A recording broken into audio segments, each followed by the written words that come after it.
Hey, boys and girls. It's time for Uncle Jay Explains the News. Now here's the guy who helps little minds understand big news stories, Uncle Jay. Hi, boys and girls, and happy birthday, America. You don't look a day over 150. And we're going to be celebrating today.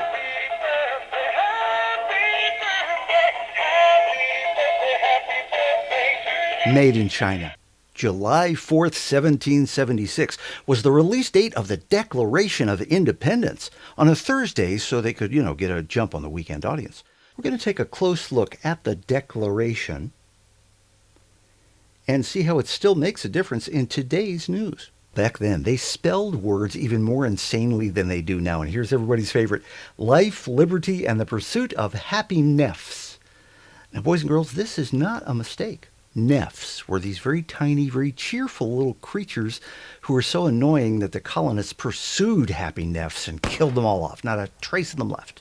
Now, one of the Declaration's most famous sentences is this: all men are created equal.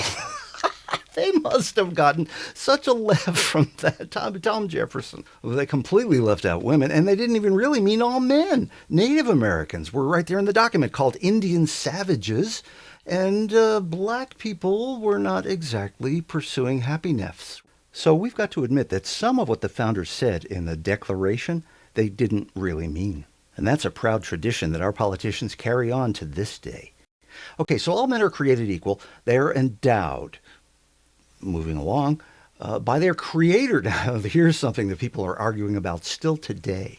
Here's the problem. The Declaration says that our rights come from our creator, from God. However, in the Constitution that they wrote later, they didn't even mention God. And that was a brilliant move, boys and girls, because think of the economic growth we have achieved from talk radio arguing about this issue. That never would have happened without the bold vision of our founding fathers. They also tried to wiggle away from the slavery issue, and that didn't work out quite as well. Avoiding serious problems never does. That's what most of today's news is about. Well, another important part of the says that our rights are inalienable. And that means that when creatures from other planets attack us, they will always fail. And that's why in the movies they always do. And on other planets where we're the aliens, we always do.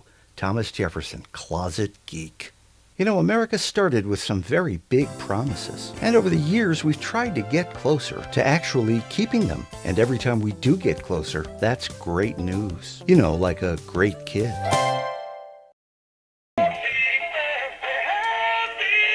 Shut up.